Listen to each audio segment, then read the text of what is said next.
बिस्मिल्लाहिर्रहमानिर्रहीम। Programme news insight के साथ मैं डॉक्टर सना गौरी आपकी खिदमत में हाजिर हूँ। कराची के जितने भी मसाइल हैं और उस वक्त आपको जो स्क्रीन पे नज़र आ रहा है लफ्ज़ी गोलाबारी और उसमें जो अपोजिशन का किरदार है, वो अपोजिशन जो अपोजिशन में तो बैठी हुई है लेकिन ख़ुद पार्टी के अंदर भी अभी अपोजिशन चल रही है। उसके बावजूद भी जो हुकूमती जमात है, ख़ासतौर पर सिंध की हुकूमती जमात जिसको 18 साल से कहा जाता है कि इस वक्त कराची पाकिस्तान के जो दुनिया के चौथे नंबर पर और उन नंबरों पर आ चुका है जनाब, जो रहाइश के काबिल नहीं हैं वो जगहें, उस पर कहा जाता है जनाब सिंध गवर्नमेंट ज़िम्मेदार है इसकी। लेकिन सवाल ये होता है कि अगर आप पूरे पाकिस्तान का जायज़ा ले लें और लोकल गवर्नमेंट की बात करें तो सिंध ही वो जगह है जहाँ पे लोकल गवर्नमेंट का निज़ाम कायम है।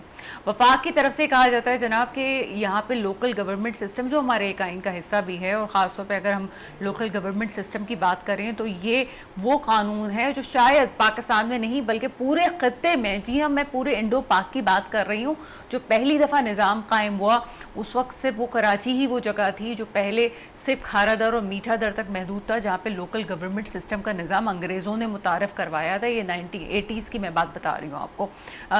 उसके बाद आप ये देखते हैं कि जनाब अगर तमाम ये सिस्टम है और किसी भी बड़ी जगह को, किसी भी मेट्रोपॉलिटन सिटी को चलाने के लिए लोकल गवर्नमेंट वो कामयाब निज़ाम है जिसको अगर आप या हम बाहर मुल्क जाते हैं, और मैंने ख़ुद उसको जायज़ा लिया बाहर ममालिक में जाते हुए, जब हम बड़े सिटीज़ को देखते हैं तो हम सोचते हैं कि जनाब एक एक गली को जिस तरह से सजाया और बनाया जाता है और हम वहाँ पे जाके पूछते हैं कि यहाँ पे कौन सा निज़ाम कायम है जो हर जगह को इतने अच्छे तरीके से रखा गया है, तो कहा जाता है यहाँ पे मेयर और यहाँ पे जो है वो लोकल गवर्नमेंट सिस्टम का निज़ाम कायम है और मुकाबला होता है। और तमाम यहाँ पे जो आप जिसको नाज़मीन कहते हैं तो वहाँ पे भी ऐसा ही होता है। बाहर ममालिक में भी कोई अलग से कोई थ्योरी नहीं है इसकी कि मुकाबला होता है कि कौन किस जगह को बहुत अच्छी तरह से डेवलप कर रहा है।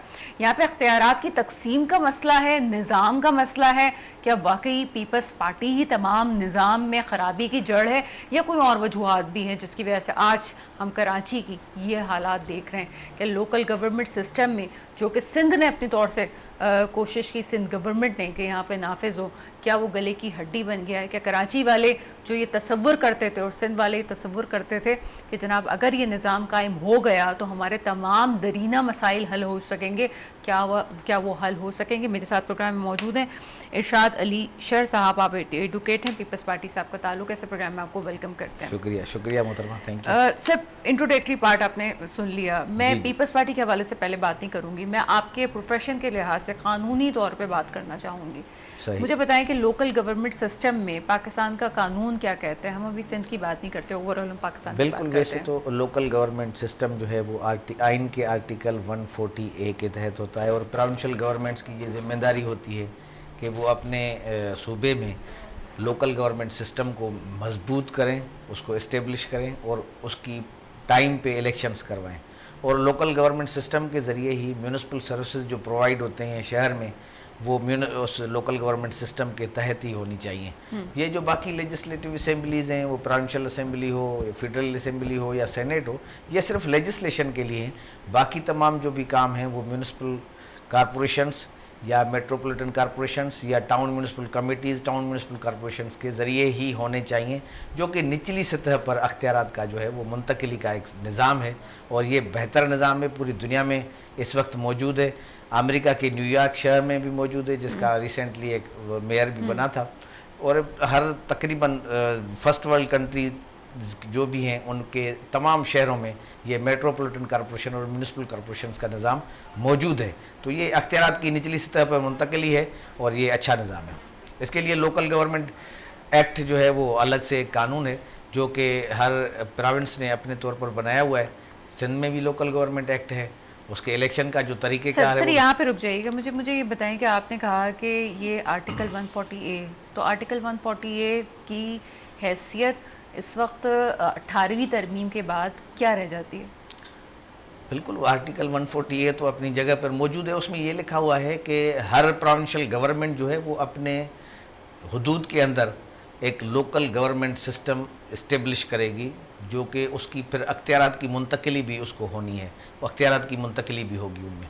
सर आपको जी। लगता है इख्तियारात की मुंतकली वाली बात जो है वो बिल्कुल हो है, चुकी है? बिल्कुल है, बिल्कुल है। मैं खुद कराची मेट्रोपॉलिटन कॉरपोरेशन का मेंबर हूँ। सर मैं यूसी आप खुलदाबाद का चेयरमैन हूँ और ये नहीं बल्कि पिछले टेन्योर में भी 2015 से मैं डिस्ट्रिक्ट म्यूनिसिपल कॉरपोरेशन मलीर का मेंबर रहा, लीगल एडवाइज़र भी हूँ और अभी टाउन तो म्यूनिसिपल सर फिर कॉरपोरेशन। मुझे एक कमेंट पास करने दें, मुझे ये फिर कहना चाहिए कि मैं जितने भी पीपल्स पार्टी के चेयरमैन से मिली हूँ जो कि लोकल बॉडीज़ के जो चेयरमैन हैं वो भी इतने ही परेशान हैं जितना कोई और परेशान है फंड्स के मामले में। असल में जिनको पता नहीं होता ना, शायद वो परेशान होंगे, जिनको पता होता है वो परेशान नहीं होंगे।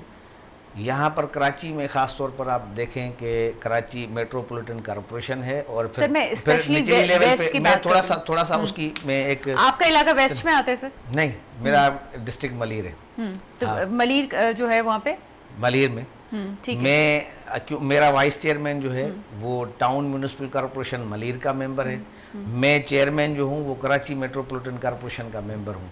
ठीक है। ओजीटी शेयर मेट्रोपॉलिटन कॉरपोरेशन का अलग है, टाउन म्यूनिसिपल कॉरपोरेशन का अलग है और मेरी यूसी खुलदाबाद का अलग है। सर आपके पास इतने फंड होते हैं, मैं इसलिए जल्दी जी, सवाल जी, आप पूछ रही हूँ कि बिल्कुल हम जो आवाम जानना चाहती है ना, सिर्फ मैं स्पेसिफिक उन क्वेश्चंस पे आऊँ। मुझे जी, ये जी। बताएं कि आपके पास तनख्वाहें वगैरह सब देने के बाद जो आपको देने होते हैं उसके बाद, और पेंशन्स भी अब तो आपके ऊपर आई हुई है ना जो आप लोग नुमाइंदे काम कर रहे हैं, उसके बाद आपके पास इतना फंड बचता है कि आप चीज़ों को निकाल सके, काम कर सके? बिल्कुल, असल में हर महीने 12 लाख रुपए ओजीटी शेयर मिलता है हर यूनियन कमेटी को। कराची में जितनी भी यूनियन, बल्कि सिंध में पूरी में जितनी भी यूनियन काउंसिल्स और यूनियन कमेटीज़ हैं, 12 लाख रुपए उनकी ओजीटी उनको मिलती है, जिसमें से कुछ मुलाजमीन की तनख्वाह होती है, बाकी एक महीने के छोटे मोटे जो काम होते हैं उनके लिए वो सफिशेंट होता है।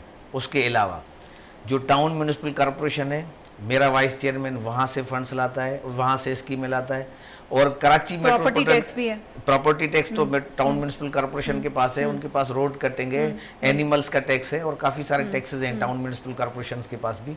फिर मेट्रोपॉलिटन कॉरपोरेशन के पास तो और ज़्यादा वसी अख्तियारात भी हैं, पावर्स भी हैं और टैक्स कलेक्शन के तरीक़ेकार भी हैं। अभी रिसेंटली हमारे मेयर साहब ने MUCT एक टैक्स नया मुतारफ़ करवाया था, उसके ज़रिए भी काफ़ी सारी कलेक्शन हुई है। जो कराची मेट्रोपॉलिटन कॉरपोरेशन या सिटी डिस्ट्रिक्ट गवर्नमेंट का जो पिछला निज़ाम था उसमें जो रिकवरी के हदफ थे वो इंतहाई नाकाफ़ी थे, उनकी काफ़ी सारी एम्बेजलमेंट होती थी अकाउंट्स की। इस मरतबा मुर्तज़ा वहाब ने उन तमाम चीज़ों को कंट्रोल किया हुआ है। तमाम जितने भी मुलाजमीन हैं उनका, पहले मुलाजमीन का बेदरेग इस्तेमाल होता था, मुलाजमीन की भर्तियाँ, बड़ी करप्शन, बड़ा गंद था। मुर्तज़ा वहाब ने उनको सबको एक डिजिटलाइज किया है, उनको प्रॉपर तरीके से। अब पहले मुलाजमीन तनख्वाहों के लिए रोते थे, धरने लगाते थे गेट पे, मैं खुद सिटी कोर्ट भी जाता था या हाई कोर्ट आता था, तो ये हम देखते थे कि मुलाजमीन बेचारे रोडों पे बैठे होते थे तनख्वाहों के लिए साइन बोर्ड लेकर। अभी ऐसा माहौल नहीं है।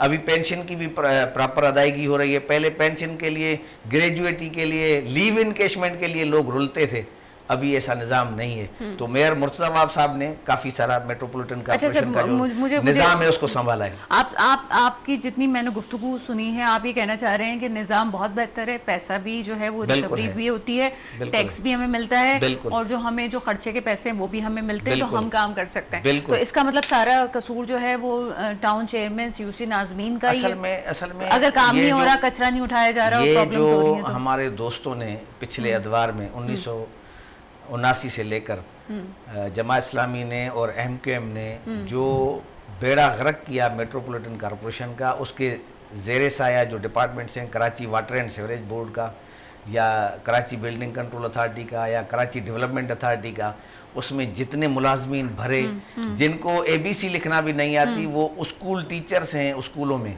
कराची मेट्रोपॉलिटन के कॉरपोरेशन के तहत जो चलने वाले स्कूल थे, जो अभी डिवाल्व होकर टाउन म्यूनिसिपल कॉरपोरेशंस में गए हैं, तो वो उन स्कूल्स में वो असातिज़ा थे जिनको ABC भी नहीं आती।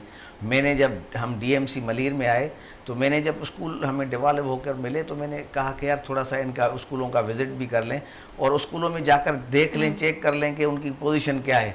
तो इंतहाई नाउमीदी की सूरत हाल थी। अभी माशाल्लाह जब से पीपल्स पार्टी के पास ये कराची मेट्रोपॉलिटन कॉरपोरेशन आया है तो उसने ठीक ठाक तरीके से मेरी बात का जवाब अभी भी नहीं मिला है। मुझे टू द पॉइंट आप बात का एक जवाब दे दें कि आप ये कह रहे हैं कि जब तमाम चीज़ें मौजूद हैं, अख्तियारात भी मौजूद हैं, सब मौजूद हैं। बिल्कुल बिल्कुल। तो अगर कराची में अगर कोई हमें लगता है कि इस वक्त गंदगी है, रोड टूटा हुआ हो, मतलब गलियां जो हैं ख़राब हुई हुई हों, अब तो जब से हमने गैर मुल्कियों को निकाला है तो अब तो हमारे कचरा उठाने का निज़ाम भी ख़त्म हो गया है ना, वो घरों से कोई कचरा भी नहीं उठा रहा है। उसके लिए भी हम ढूंढ रहे हैं, फ्लैटों वाले जो होते हैं वो ढूंढ रहे होते हैं कराची में कि कौन उठाएगा। मुझे बताएं कि इसका मतलब ये लोग ही जिम्मेदार हैं, मतलब आप ही जिम्मेदार हैं? मैं पीपल्स पार्टी के हिसाब से नहीं कह रही हूँ, मैं बिल्कुल आपकी बात समझ गया की बात कर रही हूँ। बिल्कुल, जो लोकल गवर्नमेंट सिस्टम के तहत काम करने वाले लोग हैं उनकी जिम्मेदारी के हवाले से आप पूछ रही हैं। बिल्कुल उनकी जिम्मेदारी है। कचरा उठाना sanitation department town municipal corporations में भी काम करता है, कराची मेट्रोपॉलिटन कॉरपोरेशन में भी काम कर रहा है, और अभी तो जो सिंध गवर्नमेंट ने चाइनीज़ को ठेके दिए हुए मुख्तलिफ अजला में, वो भी कचरा कलेक्ट करते हैं घरों से जाकर। फ्लैटों के जहाँ अपार्टमेंट्स हैं वहाँ उनकी एक मेन जगह होगी जहाँ पर डब्बे रखे गए हैं, जहाँ गाड़ियाँ आ सकती हैं तो वो गाड़ियाँ आती हैं जिनका खुदकार सिस्टम है वो डब्बे उठा के उसमें कचरा डालने का, या अदरवाइज़ काफ़ी जगहों पे वो चिंची मोटरसाइकिलें हैं जो कि कचरा वगैरह उठाती हैं। इन तमाम चीज़ों के बावजूद भी अगर कचरा बचता है तो इसमें हमारा अपना भी कसूर है और पब्लिक का भी कसूर है। हाँ। मिसाल अगर मेरी यूनियन कमेटी है खुलदाबाद, मेरी यूनियन कमेटी के हर नुक्कड़ पे, हर गली के कोने पे डब्बे रखे हुए हैं कचरे के, जो कि सैनिटेशन वाले रोज़ाना की बुनियाद पर वहाँ से उठाते हैं। अगर उसके बावजूद कहीं कोई गली के उस डब्बे से हट के कोई कचरा फेंकता है, कोई जिस तरह उस दिन किसी दोस्त ने कहा था कि जो जेल चौरंगी है उसके पुल के नीचे भी कचरा पड़ा होता है, तो ये थोड़ा बहुत काम यूसी के तहत भी करना चाहिए। यूसी वालों को भी अपने तौर पर इन चीज़ों को देखना चाहिए। वो जाके जहाँ पर ऐसी सूरत हाल हो, पब्लिक को भी उसमें अपना हिस्सा डालना चाहिए, कंट्रीब्यूट करना चाहिए। हमारे यहाँ ये है कि जब भी कोई तरक्याती काम होता है या सफाई का काम होता है तो आवाम पीछे से उसको वैसी पुरानी पोजीशन में डाल देते हैं। तो यहाँ पर एक निज़ाम इस तरह का भी होना चाहिए। वैसे लोकल गवर्नमेंट एक्ट में इसके लिए सज़ाएं भी मुख्तस हैं, पार्ट 1 एंड पार्ट 2 है, जो ऑफेंसेस हैं और उनकी पनिशमेंट्स हैं। यानी मतलब अगर आपने बगैर परमिशन के कहीं गली की खुदाई की तो ये ऑफेंस है। अच्छा, अगर कचरा उछला फेंका वो भी एक ऑफेंस है। अगर कोई मिसाल के तौर पर प्रॉपर तरीके से स्ट्रीट की सफाई आपके पास नहीं है वो भी ऑफेंस है। तो इस तरह की अगर इन चीज़ों पर सिर्फ कानून पर अमल दरामद हो तो भी शहर बेहतर हो सकता है। ठीक है, एक और कानूनी सवाल आपसे फिर मैं कहती हूँ कि पीपल्स पार्टी के होने के नहीं पूछ रही, आपके मैं प्रोफेशन के हिसाब से पूछ रही हूँ। मुझे ये बताएं कि फिर जो 28वीं तरमीम का शोर मचा हुआ है, जो उसमें दूसरे लवाजमात होंगे वो तो होंगे, लेकिन ये जो खासतौर पे एक नुक्ता जो 27वीं भी में नज़र आया, 26वें में नज़र आया, आर्टिकल 148 का निफाज तो हुआ है। निफाज तो हुआ हुआ है। ये फिर आर्टिकल 148 में ऐसी क्या चीज़ है जिसके बारे में कहा जा रहा है कि जनाब उसको, अच्छा डेफिनेशन की बात करते हैं, डेफिनेशन भी हुई है उसकी, वापस भी गवर्नमेंट ने भी वापस कोर्ट ने फैसला भी दे दिया था कि जनाब बता दिया था कि इसको इंटरप्रिटेशन क्या है उसकी। मुझे ये बताएं कि क्या है, क्या पैसा डायरेक्टली नहीं मिलता या कहा जाता है जिस जिलों को जनाब वफाक से पैसा मिलेगा, वो क्या सिलसिला है? हम जानते हैं, हम आपकी जुबान से सुनना चाहते हैं। प्रोविंशियल गवर्नमेंट मेट्रोपॉलिटन कॉरपोरेशन को या म्यूनिसिपल कॉरपोरेशन को या यूनियन कमेटीज़ को डायरेक्ट ओजीटी शेयर हर महीने देता है।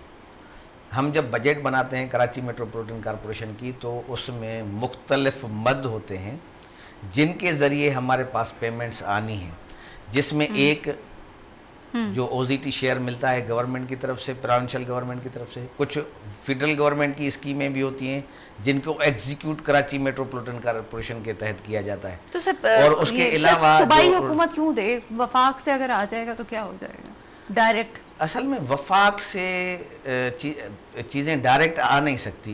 ये मिसाल 18वीं तरमीम की खिलाफ वर्जी होगी।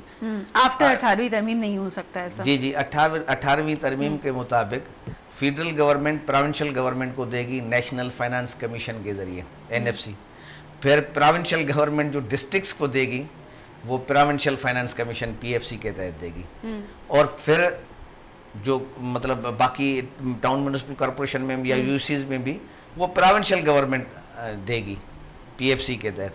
तो एक निज़ाम है, उस निज़ाम के तहत चला इसका मतलब झगड़ा सिर्फ निज़ाम का है, जितना मैं समझ पाई हूँ झगड़ा सिर्फ निज़ाम का है कि जनाब वफाक से डायरेक्ट उन लोगों को जो कि लोगों को अवाम ने मुंतखब किया है उनको पैसा दिया जाए, या जो सूबाई हुकूमत है वो पैसा लेकर फिर उन तक पहुँचाए, ये वाला प्रॉब्लम है। मेरे दोस्त जो बात कर रहे हैं अरशाद अली शेर साहब, उनके बकौल कि पैसा बिल्कुल मिल रहा है और जिसको काम करना है वो कर सकता है, कुछ हमारी रिस्पॉन्सिबिलिटीज है। आगे चलते हैं, नजीब अयूबी साहब जमात इस्लामी से मुझे ज्वाइन कर चुके हैं। सर, प्रोग्राम में आपको वेलकम करते हैं। जी वालेकुम अस्सलाम।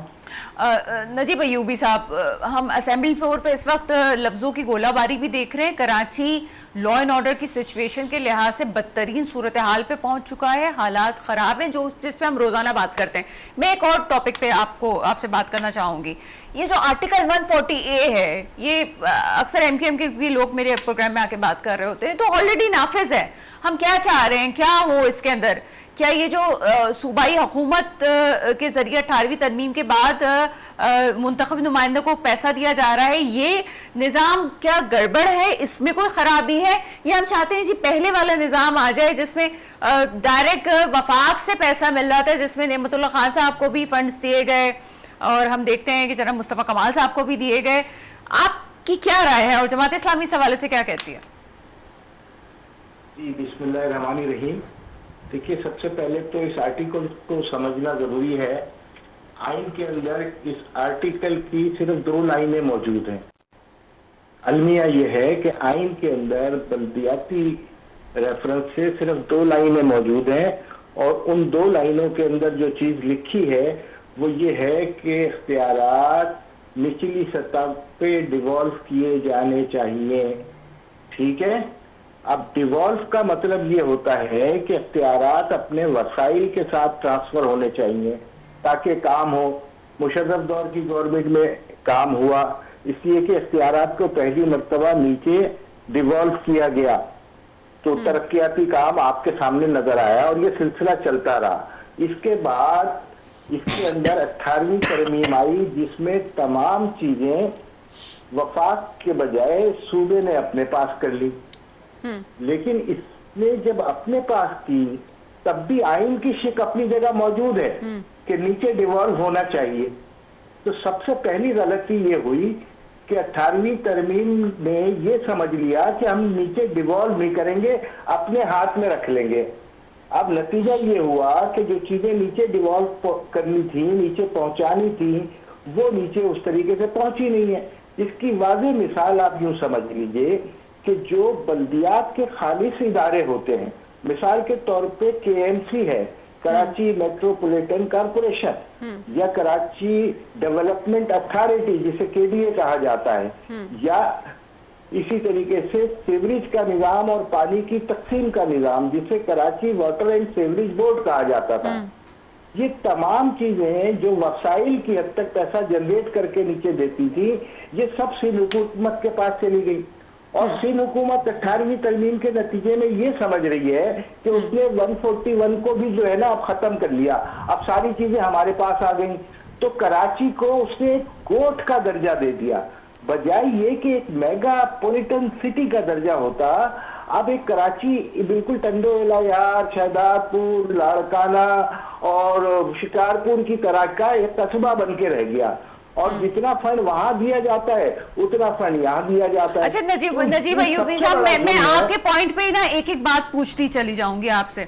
मैं आपका पॉइंट समझ गई हूँ। मुझे ये बताइएगा कि जमात इस्लामी के नाज़मीन जहाँ काम कर रहे हैं वो हमें नजर भी आ रहा है, ठीक है, जिस तरह जो काम कर रहा है, जैसा काम कर रहा है। अभी मैं कल मेरा नॉर्थ नाजिबाबाद जाना हुआ, वो काम किसी और ने करवाया है, लेकिन बड़ा इलाका आपका है। मुझे ये बताइएगा कि फिर आप लोग कैसे काम कर रहे हैं? आप कैसे, गुलबर्ग टाउन में मैं देख रही हूँ आपने काम किया, आपके पास वसाइल नहीं है, तो आप कैसे काम कर रहे हैं, कैसे बना रहे हैं? ये बहुत अच्छा सवाल किया आपने सना, बहुत अच्छा सवाल किया। देखें, जिस हद तक भी अगर तो हम पैसे को जेबों में न डालें, 2 नंबरियां ना करें, तो हम अच्छे खासे वसाइल इन हालात में भी जनरेट कर सकते हैं। आपने देखा कि जो जमात इस्लामी के टाउन है वहां पे और ब्लॉक्स भी लग रहे हैं, वहां रोडें भी बन रही हैं। उसकी वजह यह है कि जो टैक्स इनके पास रेवेन्यू की सूरत में आ रहा है उस टैक्स को जेबों में नहीं डाला जा रहा और वो तरक्याती कामों में इस्तेमाल हो रहा है। लेकिन मेरा सवाल अपनी जगह मौजूद है कि दीगर टाउन भी अगर इसी तरह की फिजिबिलिटी बनाए कि वो उन पैसों को ईमानदाराना तरीके से अपनी टाउन के अंदर लगाने की कोशिश करें, अपनी यूसीस के अंदर लगाने की कोशिश करें, तो चीजें बेहतर हो सकती हैं। लेकिन सवाल अपनी जगह मौजूद है कि वो पैसे जो इनको मिलने चाहिए उसूलन, वो कैसे मिलेंगे और वो क्यों नहीं मिल रहे, इस पे बात होनी चाहिए।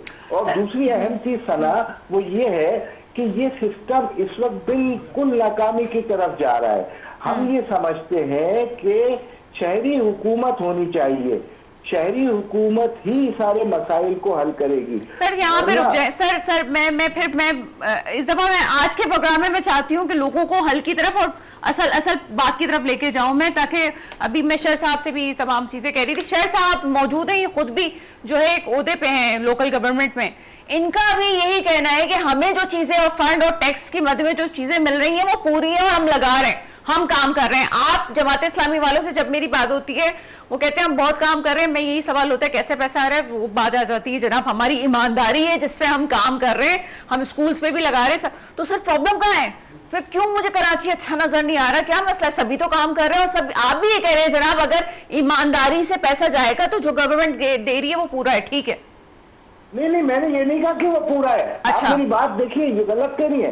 मैं ये नहीं कह रहा कि वो पूरा है। अच्छा। मैं ये कह रहा हूँ कि उसमें कम के बावजूद सिर्फ चूंकि जेबों में नहीं जा रहा और जमात इस्लामी ईमानदाराना तरीके से जो इनके पास पैसे आ रहे हैं उनको भी खर्च इस तरह कर रही है, और जो रेवेन्यू के मद में आता है, जो थोड़ा बहुत मौत मैयत सर्टिफिकेशन के नतीजे में पैसे आते हैं, जो टैक्स इनको इमारतों की सूरत में इनके पास कुछ ना कुछ आता है, उससे ये पूरे का पूरा लगाते हैं। लिहाजा मेरी बात को इस तरह लीजिए आप। अच्छा ठीक है। पैसे जो मिलने चाहिए उतने मिले, उतने नहीं मिल रहे। नेमतुल्लाह खान के दौर में तमाम यूसीज टाउन, चाहे वो पीपल्स पार्टी के हों या किसी और के हों, सबको बराबर पैसे मिलते थे। अच्छा नजीब अय्यूबी साहब साथ ही रहिएगा, क्योंकि आपने अब नेमतुल्लाह खान साहब का जिक्र कर लिया है, और कल जो है मैं देख रही थी कि आज भी मैंने टेलीविजन स्क्रीन पे बार बार चल रहा था कि जनाब खास तौर पे तनकीद की गई है मुस्तफा ये मुर्तज़ा वहाब साहब की तरफ से 2001 के निज़ाम पे भी और उसके बाद वाले निज़ाम पे भी।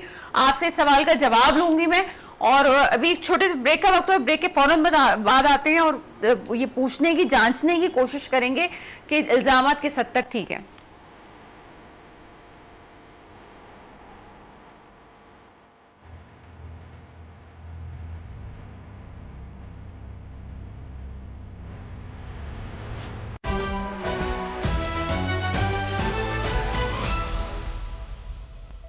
ब्रेक के बाद आपके सामने हाजिर है नजीब अय्यूबी साहब की तरफ हम चलते हैं। नजीब अय्यूबी साहब, आपने देखा होगा कि मुर्तज़ा वहाब साहब पानी के निज़ाम पे ख़ास तौर पे कुछ इलाकों का जिक्र कर रहे थे, और एक जगह वो तकरीब से खिताब करते हुए वो कहते हैं कि बातें की जाती हैं कि पहले मसला हल किया गया, लेकिन लोकल गवर्नमेंट में चले हम उनको छोड़ देते हैं जिन्होंने कहा कि मेरे पास अख्तियारात नहीं है और आंसू आए उनको हम छोड़ देते हैं। उनकी बात कर लेते हैं जिनके पास अख्तियारात थे। वो कहते हैं कि 2001 में भी पानी का मसला नहीं हल हुआ, बाद में भी नहीं हल हुआ, ये मुर्तज़ा वहाबी था जिसने मसला हल किया है, और ये मेरे ही बंदे हैं और मेरे ही यूसी चेयरमैन और पीपल्स पार्टी की जाले जिन्होंने मसला हल किया है। क्या कहेंगे इस पर? उन्होंने क्या कहा कि मेरे बंदे हैं जो ये काम कर रहे हैं? जी जी सर, उन्होंने अपनी यूसी चेयरमैन की तारीफ की है और वो कह रहे हैं कि जनाब किसी ने मसला हल करने की कोशिश नहीं की है कराची का, इसलिए कराची के पानी के मसाइल ऐसे हैं, वरना 2001 से लेके बाद में भी हल किया जाता तो हो जाता। आएगा जी जी देखिए जी, इस वक्त मुर्तज़ा वहाब साहब चेयरमैन है वाटर एंड सीवरेज बोर्ड के और कॉरपोरेशन के, जो सिंध के अंदर में आता है, और पानी की फराहमी उन्हीं की जिम्मेदारी है। ये किसी यूसी चेयरमैन का काम नहीं है कि वो पानी लाए। ठीक है। ये वो पानी के वाल्व खोलेंगे तो पानी तमाम जगहों पे आएगा, जिस जगह वो बंद करना चाहेंगे वहां पानी बंद हो जाएगा। ठीक है। और तो उनका दिल जहां करता है वो पानी खोलते हैं। मैं पिछले हफ्ते की बात कर रहा हूं कि 4 महीने से पीसीएचएस में पानी नहीं आ रहा, जो अब चनीसर टाउन कहलाता है, यानी उनका टाउन चेयरमैन है।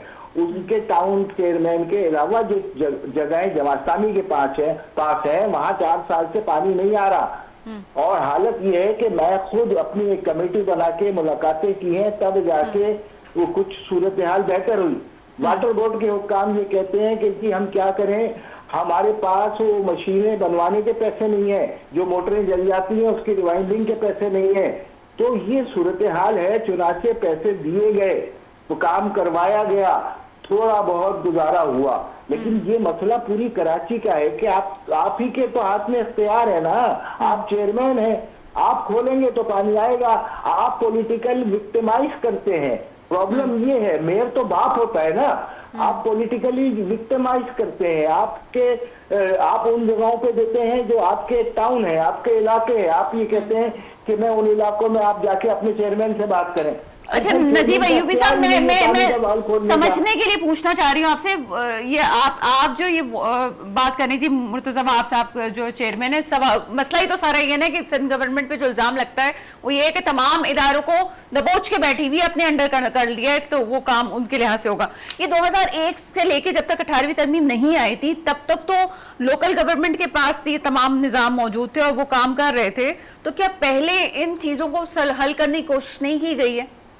देखिए, पहले की बात यह है कि मैं आपको बताऊं सारी डायनामिक्स। जी सर। नेमतुल्लाह खान जब थे, जब के 2 का मंसूबा आया तो उन्होंने उससे पहले हब डैम का मामला शुरू किया कि हब डैम से औरंगी, फ्रंटियर और साइट एरिया तक पानी पहुंचाया जाए। 100 मिलियन जीडी की पानी की अप्रूवल ली, कैनाल बनाई और वो पानी वहां पहुंचाया गया, पाइपलाइनें डाली गई जब तक पानी सही आ रहा था। उसके बाद ये पानी की लाइनें बैठनी शुरू हुई, वहां टैंकर माफिया का राज शुरू हुआ। पूरी कराची में 14 से ज्यादा कानूनी और गैर कानूनी हाइड्रेंट बनाए गए, एक पानी की माफिया जनरेट की गई और पूरा औरंगी, पूरा फ्रंटियर, पूरा साइड पानी से महरूम हो गया और अपना ही पानी टैंकरों में खरीदने पे मजबूर हो गए। उन्होंने आइंदा का सोचा और K3 और K4 के लिए काम किया और उसके लिए बजट मख्तस कराए। लेकिन अब 20 साल हो गए हैं, K4 का काम आगे नहीं बढ़ रहा। और मैं आपको एक और खबर दे दूं कि K4 अब 2029 में भी नहीं मुकम्मल होगा। सर ये डराए मत ये खबर देख के, क्योंकि असदुल्लाह भुट्टो साहब वो मेरे प्रोग्राम में आके 2024 में कह के गए अभी हो जाएगा, तो 2028 में मुकम्मल हो जाएगा। अब ये खुद कह रहे हैं कि हमें 1 साल और आगे ले जाना है। यानी आप 25 साल कराची को 600 मिलियन गैलन पानी जो था उसको कट मार दिया, 350 कर दिया। 350 करके अब वो 25 साल हमें नहीं मिला यार। अंदाजा तो कीजिए, शहर तो सबका है ना, हर जबान बोलने वाले का शहर है। ये शहर पूरे पाकिस्तान की माँ है। आप इस पूरे पाकिस्तान की माँ को पानी के लिए तरसा रहे हैं, करबला बना रहे हैं। 25 साल हो गए कराची को एक बूंद पानी नहीं मिली है इजाफी। अब कैसे शहर के मामला चलेंगे?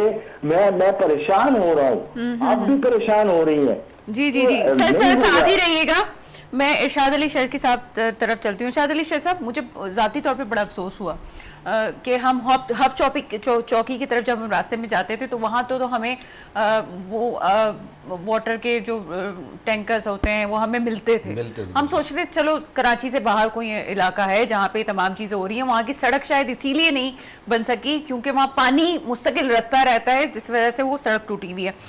मैं आपसे पूछना चाह रही हूँ कि अब ये हाल है कि जब हम नीपा की तरफ से गुजरते हैं और जो हमें वाटर टैंकर्स वहाँ पे नज़र आते हैं तो एक मिनट के लिए ऐसा लगता है कि वो वाटर टैंकर्स हमारा मजाक उड़ा रहे हैं कराची वालों का कि जनाब ये अब ख़रीदो पानी क्योंकि तुम्हारे पास तो पानी है नहीं। ये मसाइल कब कैसे हल होंगे सर? असल में ये अमीर हनी मुस्लिम साहब की सरबराही में वाटर कमीशन बना था, आपको भी याद होगा। उस वाटर कमीशन ने हर डिस्ट्रिक्ट में एक हाइड्रेंट की इजाज़त दी थी बाकायदा लीगली तौर पर, और उस हाइड्रेंट से वाटर टैंकर को भरा जाता है। मैं यहाँ पर अयूबी साहब की बात का जवाब देना ज़रूरी समझता हूँ कि अयूबी साहब ने कहा कि कराची मेट्रोपॉलिटन कॉरपोरेशन को भी उतना ही फ़ंड मिलता है जितना टंडरोलायर और लाड़काना को मिलता है। मेरे ख्याल में साईं के पास फैक्ट्स एंड फिगर्स नहीं हैं। अभी जो कराची मेट्रोपॉलिटन कॉरपोरेशन ने अपना बजट पास किया था, पेश किया था, उसमें उनको कितना फ़ंड था, उसकी बजट का कितना वो तखमीना जो था एस्टिमेटेड बजट थी, और टंडरोलायर की इसी साल की देखें और लाड़काना की भी देखें। असल में जो फंड्स की डिस्ट्रीब्यूशन होती है वो पॉपुलेशन के हिसाब से, या जिस तरह से फार्मूला वफाक की तरफ से एनएफसी में बनाया गया है, इसी तरह सूबे की तरफ से पीएफसी में बनाया गया है। तो हर शहर को उसकी पॉपुलेशन, हर डिस्ट्रिक्ट को उसकी पॉपुलेशन के हिसाब से मिलता है फ़ंड। और साई ने एक और बात कही कि मेयर साहब जो हैं वो सिर्फ़ और सिर्फ वहाँ काम करते हैं जहाँ पीपल्स पार्टी के नुमाइंदे हैं। ऐसी बात भी नहीं है। अभी आप देख लें जो इस साल हमारी एनआईटी हुई थी जिस पे काम हुआ है, जिसमें तकरीबन ज़्यादा स्कीमों का जो काम है वो 70% 80% कंप्लीट है, जिसमें ज़्यादा जो स्कीमें हैं वो डिस्ट्रिक्ट सेंट्रल की हैं, 5 के 5 टाउन जो हैं वो जमात इस्लामी के पास हैं, पीपल्स पार्टी के पास एक भी टाउन नहीं है। लेकिन सबसे ज़्यादा जो स्कीमें हैं एनआईटी में वो वहाँ की हैं, डिस्ट्रिक्ट सेंट्रल की। हर डिस्ट्रिक्ट में मुर्तज़ा वहाब साहब ने प्रॉपर तरीके से फंड्स दिए हुए हैं। मलीर में सबसे ज़्यादा अक्सरियत पाकिस्तान पीपल्स पार्टी की मलीर में है, लेकिन इस वक्त भी आप बजट बुक को उठा के देख लें तो सबसे कम जो स्कीमें हैं वो डिस्ट्रिक्ट मलीर की हैं। तो लेकिन हम खुश हैं, हमें उस पर एतराज नहीं, हमें उस पर एतराज नहीं। हम तो ये चाहते हैं कि कराची का सब लोग मिलजुल कर काम करें, कराची के मसाइल को हल करने की कोशिश करें। ये जो हमारे दूसरे दोस्तों को वफाक के साथ शामिल होने का शौक होता है, आपने भी कहा कि वफाक में अगर शामिल हो जाए तो क्या हर्ज है। वफाक ने इस मरतबा K4 मंसूबे के लिए कितना फंड अपने बजट में रखा है और यहाँ PSDP के तहत जो प्रोग्राम्स चल रहे हैं उनके लिए कितना फंड रखा है। वफाक की दिलचस्पी वो उनमें से भी कटौती हुई। वफाक की दिलचस्पी कराची के साथ न थी न आइंदा होगी। परवेज़ मुशर्रफ के सिर्फ दौर में, क्योंकि परवेज़ मुशर्रफ का खुद का ताल्लुक भी कराची से था, इसलिए उस वक्त थोड़ी बहुत बजट मिली थी मुस्तफ़ा कमाल साहब को, और उसमें और भी काफ़ी सारे एलिमेंट्स थे। उनको सियासी रिश्वत भी थी, इफ्तिखार चौधरी को भी रोका गया था।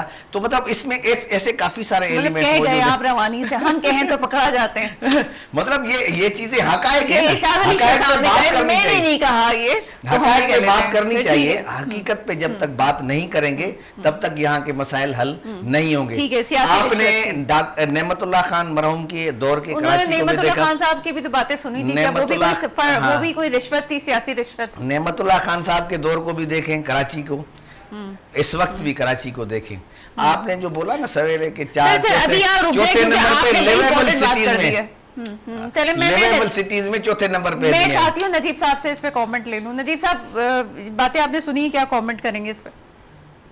नहीं, बातें तो देखिए ना, जहाँ तक मेरी बात है, मैंने अर्ज ये किया कि आबादी आप 4 करोड़ से कम तो नहीं होती ना कराची की आबादी, ये तो है नहीं, कोई भी पैरामीटर नहीं है। आज अब आप उसके जब काउंट करते हैं तो आप 1.5 करोड़ के करीब करते हैं। अब सीधा सीधा कट लग गया ना, सीधा सीधा तो ये मामला हो गया कि जब आप 1.5 करोड़ के हिसाब से वसाइल देंगे, हकीकतन आबादी जो है वो 3.5 और 4 करोड़ है, तो अब क्या, कहाँ से वसाइल आएंगे फिर? असल में ये पैरामीटर क्या है जिससे 4 करोड़ मालूम होती है और हमें 1.5 करोड़ होती है? जब ये जेन्युइन मसला है तो फिर मेरा तो पॉइंट ऑफ व्यू यही है ना कि इसको इस तरह नहीं होना चाहिए। तो इसको देखने की जरूरत है कि हम आखिर अपने शहर की जब काउंटिंग ही सही नहीं करेंगे तो हम पैसे कैसे जनरेट करेंगे? हमें काउंटिंग का जरा तरीकेकार भी बता दें हमें, तो सेंसस के जरिए जो मालूम होता है वो 1.5 करोड़ बात करती हूँ। चलिए नजीब अय्यूबी साहब, बहुत शुक्रिया आपका। बात करते हैं कुछ और, ब्रेक से पहले कमेंट एक चीज़ जो है बताते चलें कि पीपल्स पार्टी की बात तो होती है, मुझे ऐसा लगता है कि कराची को बनाने के लिए कोई भी संजीदा नहीं है, सिर्फ एक जमात की बात ही है। क्योंकि सेंसस की जहाँ बात होती है तो सेंसस वो मुराद अली शाह तो नहीं करेगा, वो तो वफाक करेगी। तो वफाक ने किस हद तक सेंसस पे काम किया। एक छोटा सा ब्रेक लेते हैं और MKM का भी मौक़िफ़ जानते हैं।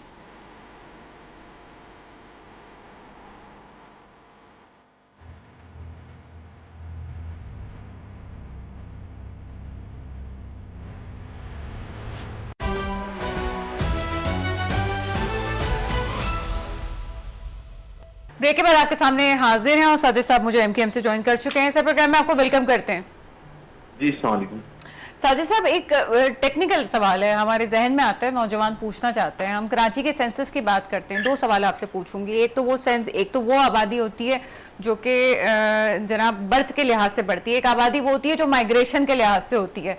तो क्या इन दोनों को अलग अलग करके कराची के वसाइल को नापना चाहिए कि जनाब कितना लोग आ रहे हैं और कितने पैदा हो रहे हैं? दूसरी बात, ये मरदमशुमारी तो वफाक कर रही है, तो यहाँ पे सिंध गवर्नमेंट को जो हम नुकसान हमेशा मोरद इल्ज़ाम ठहराते हैं जनाब इनका भी कसूर है, तो किस हद तक मरदमशुमारी ना करने की वजह से या गलत करने की वजह से हम कह सकते हैं ये सिंध गवर्नमेंट की गलती है जो उसने ठीक नहीं किया? क्या कमेंट करेंगे? अब नंबर 1, ये पहली जो माइग्रेशन, एक तो इंटरनल लोग एक सूबे से दूसरे सूबे में जाते हैं, ठीक है, या एक सूबे से दूसरे सूबे की सिटी में आते हैं। तो अगर ये रेशो आप निकालें पूरे पाकिस्तान का, तो पूरा पाकिस्तान होकर कराची आ रहा है।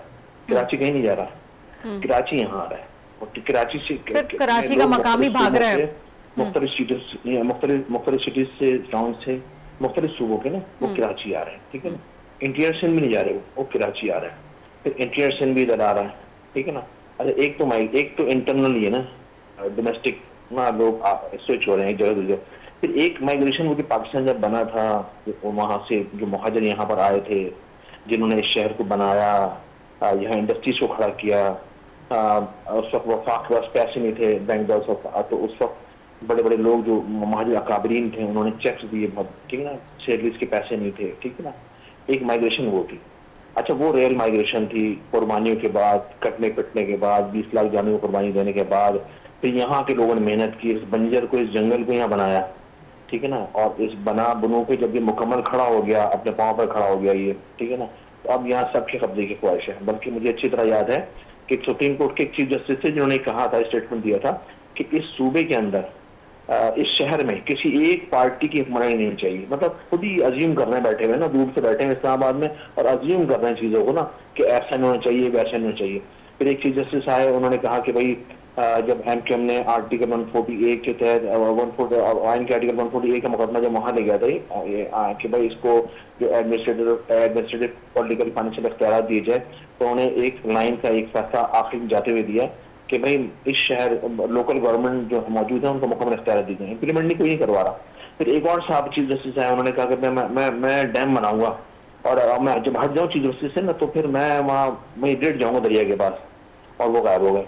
तो यहाँ जो आ रहा है अपनी मर्जी चला रहा है। अच्छा, इस सिटी का अब बैलेंस आउट हो गया है, ठीक है ना। इतना लोड आबादी का हो गया, जब लोड आबादी का है तो भाई आप फिर सेकंड ये कि जब मर्दमशुमारी भी सही नहीं हो रही, और ये आज से नहीं, ये 7वीं 8वीं दफा मर्दमशुमारी हुई है, कभी भी इसको राइट गिना नहीं गया, ठीक है ना। क्या वो इसलिए नहीं गिना गया कि अगर इसको सही गिन लिया, 3.5-4 करोड़ की आबादी है मौजूद, अगर वो शो हो गई, वो पेपर्स पर आ गई, ठीक है ना, डॉक्यूमेंटेशन पर आ गई वो चीज, तो फिर उस हिसाब से सीटें दी जाएंगी। तो फिर कभी इंटरेस्ट। साजिद हसन साहब, मैं एक टेक्निकल क्वेश्चन आपसे पूछना चाहूंगी। आबादी अगर आपने काउंट कर भी ली, सेंसस हो भी गया, तो हाउ इट्स पॉसिबल कि आप माइग्रेशन वालों को काउंट करेंगे कि वो यहाँ का शहरी बन चुका और अपनी आबाई जगह पे भी जाता है, चाहे वो पाकिस्तान का कोई भी हिस्सा हो। सर मुझे ये बता दें, उनका भी तो कोई कानून अब कराची को देखते हुए पास होना चाहिए कि अगर कोई माइग्रेट करके आ रहा है तो वो कराची का हिस्सा है या नहीं है, और अगर है तो सहूलियत उसको कितनी देनी है। नहीं, देखें, इसमें ये होता है कि जिसका एनआईसी अगर कोई पंजाब से यहाँ आया है, उसका वोट वहां पर है, ठीक है ना, तो वो यहाँ पर क्या कहते हैं, उसको काउंट नहीं करना चाहिए, ठीक है ना। वो टेम्परेरी आया है, लेकिन अगर उसको काउंट कर भी गए तो बताएंगे भाई ये आए हैं एनआईसी डोमिसाइल का वहां का। लेकिन अब बाद में इस सन में ये भी हुआ कराची में स्पेशल कि 5-5 हज़ार को देकर जितने अफगानी आए थे उन्होंने डोमिसाइल एनआईसी बना लिया। मुख्तलिफ सूबों से जब लोग आए और उन्होंने डोमिसाइल पीआरसी बना के मुकामी हो गए, ठीक है ना। इस हवाले से ख्वाजा इजहार भाई ने एक करारदाद पास की थी, तो वो फिर भी बैरियर का काम कर रही है कि भाई ठीक है, जो इतने साल से यहाँ रह रहा है, ये इतने साल में थोड़ा सा उसका भूल रहा हूँ पोस्ट पॉइंट्स ना, और तो वो उसको डोमिसाइल बनाया जाए, अदरवाइज उसको नहीं बनाया जाए ना, अगर वो यहाँ इतने साल पहले आया था। साजिद अहमद साहब, मैं एक सवाल यहाँ पे, क्योंकि मैं चाह रही हूँ कि जो आप बात कर रहे हैं ना उसको मैं उसी वक्त ही अपने आप मैं समझने के लिए करना चाह रही हूँ। सर यहाँ पे ये जो गैर मुल्कियों का तो सवाल ही नहीं है ना, वो जो दूसरे सूबे से आ रहा है वो आपका शनाख्ती कार्ड बनाना भी नहीं चाहता, वो यानी कि डोमिसाइल बनाना भी नहीं चाहता, वो अपनी जगह वापस भी चला जाएगा और रहता भी यहाँ पे। तो कोई क्या ऐसा निज़ाम कायम हो सकता है कि जनाब ये पता होगा ये लोग वो हैं जो कि रहते हैं और ये हमारी काउंट होगी। तो कराची के लिए तो एक अलग निज़ाम आपको सोचने की जरूरत है, खासतौर पर एमक्यूएम को। मुझे अच्छी तरह याद है कि 2015 या 16 की बात है, या 13-14 की शायद बात है, तो कौमी असम्बली में बहुत शोर मचा था। केपीके के जो एएनपी के लोग थे उन्होंने बहुत शोर मचाया कि पंजाब में जो पख्तून है ना, उनका डोमिसाइल बनने में और उनको एनआईसी उनका नहीं बनाया जा रहा, डोमिसाइल नहीं बनाया जा रहा, तो पंजाब ने स्टिक फैसला दिया और बहुत बेहतर काम के लिए, सही है, ठीक है ना। और उन्होंने इस चीज को बढ़ने नहीं दिया। वहां पर आप देखें पंजाब में कुछ बैलेंस कहीं आउट होता नजर नहीं आ रहा, लेकिन सिंध वाहिद सूबा है जहाँ पर पैसों का लेन देन आम है, और आप कहें डोमिसाइल ऐसे नहीं बना सकते। 15 लाख अभी एक एमक्यूएम ने एक पिटीशन लगाई थी सिंध हाई कोर्ट के अंदर मेरे ख्याल में ना, कि भाई ये जाली डोमिसाइल बनाए गए यहाँ पर, और डोमिसाइल बनाए गए हैं उस बुनियाद पर नौकरी ली गई है यहाँ पर, ठीक है ना। अच्छा, यहाँ ये भी हुआ है कि मिसाल के तौर पर कि इंटीरियर सिंध के अंदर, लेकिन वो भी हमारे भाई है ना, तो ऐसी बात नहीं है। लेकिन हमारा कहना ये कि जिस तरह कराची यहाँ के मुकामी लोगों ने डेवलप किया है, तो आपके पास तो 17-18 साल से हुकूमत है, आप इंटीरियर सिंध का नवाब शाह, बदीन, ठट्टा, लाड़काना आप टाउन वीआईपी बनाए ना, भाई लॉज भी ये कहते हैं कि जो जिस टाउन का उसको उस टाउन में जॉब दिया। ये कैसे हो रहा है कि भाई एक बंदा 100 2-2.5 मील से आके और यहाँ जॉब ले रहा है, और वो ये रहा है कि वहां से वहां पर जॉब दी और ट्रांसफर यहाँ किया, फिर पीछे जो सीटें खाली हुए फिर जॉब दी और फिर यहाँ स्विच कर दिया कराची में उनको ना। ये जाती है, और इस तरह निजाम बेहतर कभी नहीं हो सकता।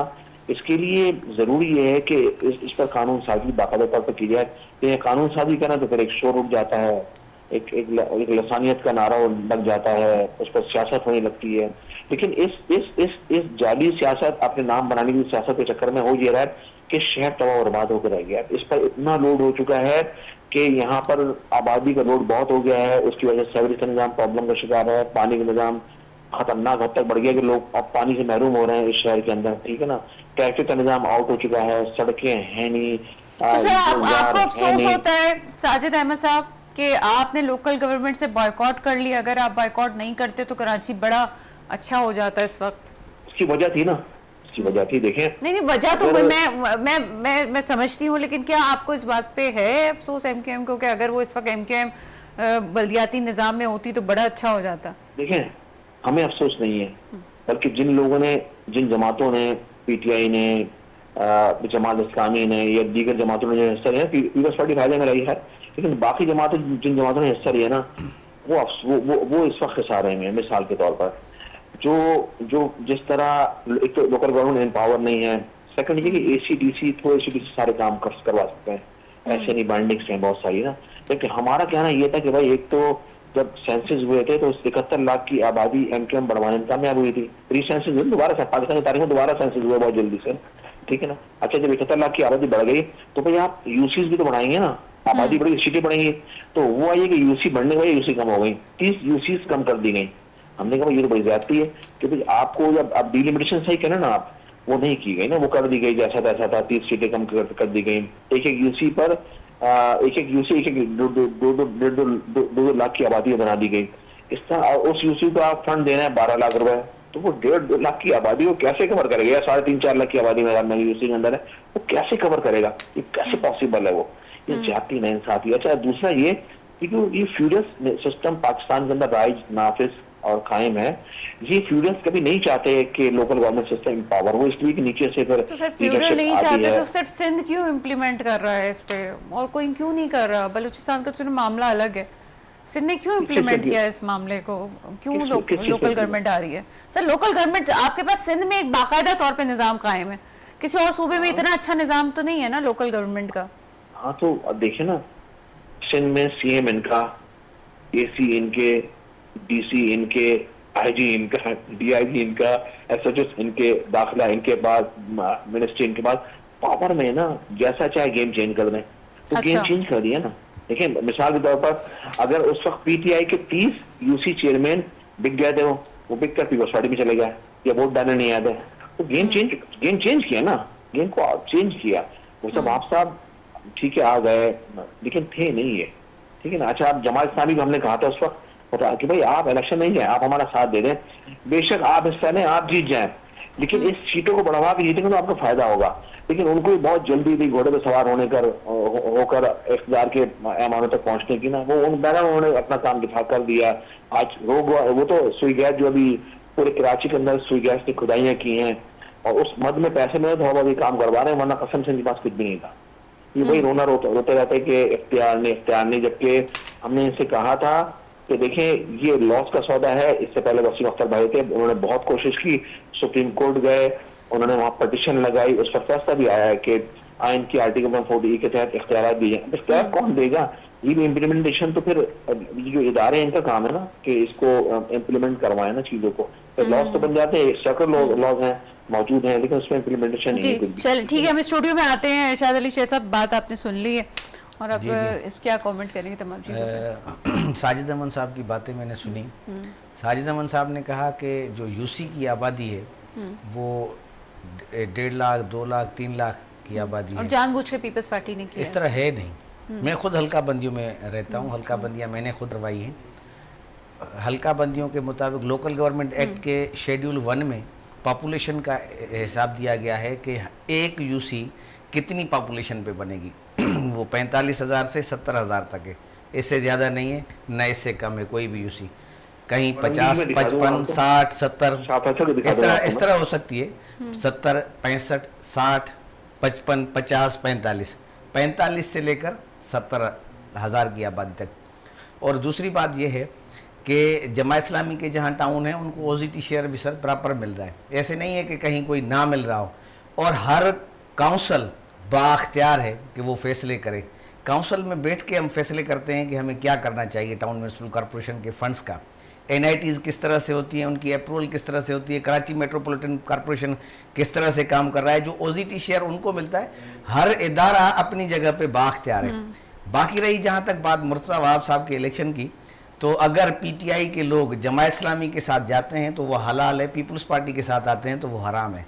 इस तरह की सोच नहीं होनी चाहिए। पीपल्स पार्टी शिकार शिकार का भी तो फर्क है, हराम और हलाल में। कि ज़िबा कैसे किया सर? नहीं, जब असल में आप ज़िबा किया या झटका ये दिया है, तो ये तो अलायंसेस दोनों मसले बनती हैं। रहती हैं, सर, ये आप तो अलायंसेस बात बनती ना रहती करें हैं। ना। वो साजिद अहमद साहब भी बात कर रहे थे तो उस वक्त मेरे भी जुबान पे आ रहा था कि फिर कौन कैसे आया, तो पूरा हिसाब किताब कर लें कि 8 फरवरी को कौन आया। और आप कह रहे हैं कि जनाब इस तरफ जाओ तो लाल, उस तरफ जाओ तो हराम। तो सर ज़िबा और झटके में असल फर्क में होता है ना सर? नहीं, ये मैं उसकी बात कर रहा हूँ, बल्दियाती इलेक्शन की। सर, मैं बल्दियात की बात कर जो रही हूँ, सर। जनरल इलेक्शन हुई थी, जो हमारे दोस्त साजिद अमन साहब बैठे हुए हैं, फिक्स करने उनको से किस डाले तरह किसके सीटें आए थे, मिली? वो ये कहाँ हिसान आए थे? साबिर साहब और हम जब इस्लामाबाद इलेक्शन कमीशन में थे, ये दोस्त भी थे सारे। और एयरपोर्ट पे भी जब हम वापस आ रहे थे तो जो एयरपोर्ट पे जो पीआईए की लेडीज़ थी स्टाफ वाली, उन्होंने हमें क्या कहा था, क्यों किताबें उठाने नहीं दे रही थी, और एमपीएम वालों के साथ उनका क्या रवैया। बहरहाल इन चीज़ों में नहीं जाते।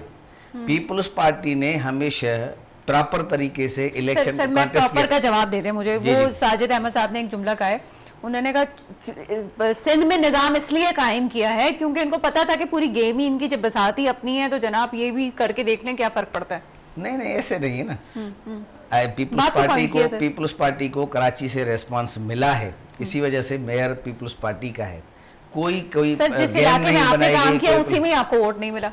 जी? जिन इलाकों में सेंटर में आपने काम करके दिया, वो जिस वजह से भी दे सेंट्रल दिया, में मैंने इस वहीं साल पे के आपको वोट नहीं लिए मिला सर। सेंट्रल में मैंने इस साल के लिए बताया। सेंट्रल में पहले क्यों काम होता है सर, जब आपने हमारे किया है। बलदियाती सिस्टम में नहीं था। मैं बता रही हूँ काम किया है पीपल्स पार्टी ने। मैं कह रही हूँ काम किया आपके बहुत सारे लोगों ने, मुझे लेकिन बता आप ही दो। को वोट नहीं मिला। नहीं, वो तो है, जाहिर है कि लोगों की जो जहन साजी की गई है ना, वो पुराने तकरीबन 70-75 सालों से जहन साजी की गई है। नुसरत मिर्ज़ा साहब का इंटरव्यू में सुन रहा था, उसमें जो उसने इंकशाफात किए हैं ना, किस तरह लोगों, कराची के लोगों की और ख़ास तौर पर हमारे उर्दू बोलने वाले भाइयों की जहन साजी की गई है पीपल्स पार्टी के खिलाफ, तो इस वजह वो से तमाम वो है। सारी चीज़ें हैं, वो भी एक हकायक है, रियल फैक्ट्स हैं। मतलब साजिद आपने अमन 100 साहब रुपए मेरे में से हल्के में 20 रुपए लग साजिद चुके हैं। अमन साहब मेरे हल्के में सर, 100 रुपए MNA में से 20 रुपए लगाए सेंटर में, यानी कि बस वो मैं कुछ नहीं कह सकता। साजिद अमन साहब MNA रहे हैं मेरे हल्के में जहाँ मेरी यूसी है। साजिद अमन साहब ने मलीर, मतलब मलीर सिटी से परली तरफ कभी नहीं देखा था। NA 257 इनका नहीं हल्का देखा था? नहीं, बड़े कभी भी नहीं। मासूम कोई आदमी है काम, सर, साजिद कोई अहमद काम, साहब तो- कोई एक मैनहोल भी नहीं बनाया था। अच्छा। इस तरह होनी नहीं चाहिए चीजें, बगैर किसी डिफरेंस के काम डायरेक्ट हो करना गया ये तो। चाहिए।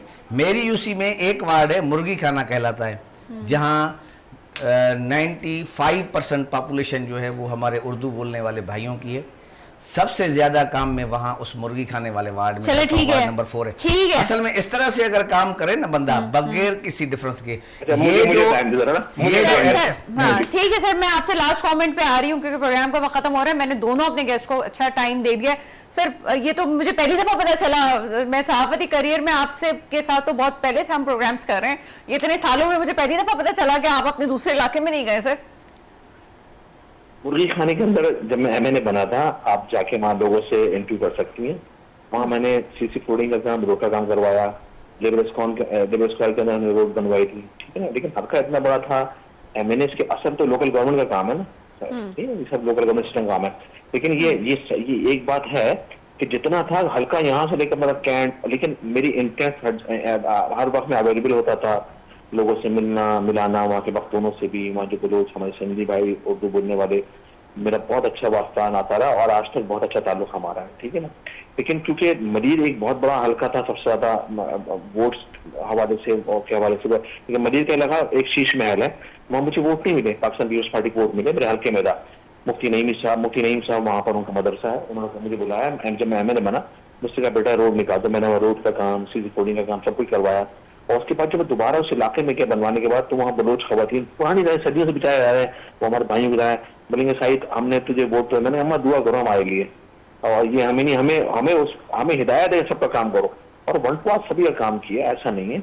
आप इसके अलावा जिस तरह भाई ने बोला ना ओजीटी की मद में पैसे मिल रहे हैं टाउनों को, आप यकीन करें उस सैलरी तकरीबन 95% सैलरी चली जाती है, तो वो बाकी क्या काम करेंगे बेचारे, डेवलपमेंट का काम क्या करेंगे टाउन्स। असल में देखें, असल में इस सिस्टम को दुनिया में पावर, ये सिस्टम एम्पावर है, इसके अंडर में पुलिसिंग का निज़ाम, हेल्थ का निज़ाम जो सब उनके अंडर में, और दुनिया तरक्की कर रही है। लेकिन क्योंकि हम फ्यूडल्स हैं, लीडर्स को डर होता है।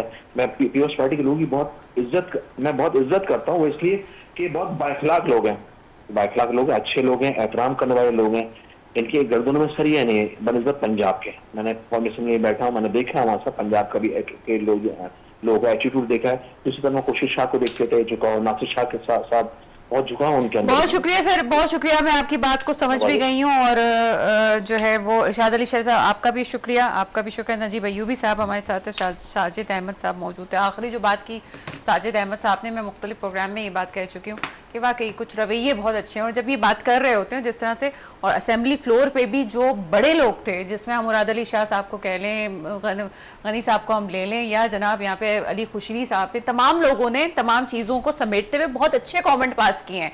चाहे वो आप शर्जील मेमन को ले लें, बड़े अच्छे। जब ये लोग तमाम लोग अखलाकियाती तकाजों पे भी पूरे उतर रहे हैं और कराची के साथ मुखलिस भी हैं, और अली खुशरी साहब ये भी कहते हैं कि जनाब मुझे एम्पावर मत करो, मुर्तजा आपको एम्पावर कर दो। जब इतना अच्छा जन्नत का माहौल है तो जन्नत बंद क्यों नहीं ली? कराची को तवज्जो की जरूरत है।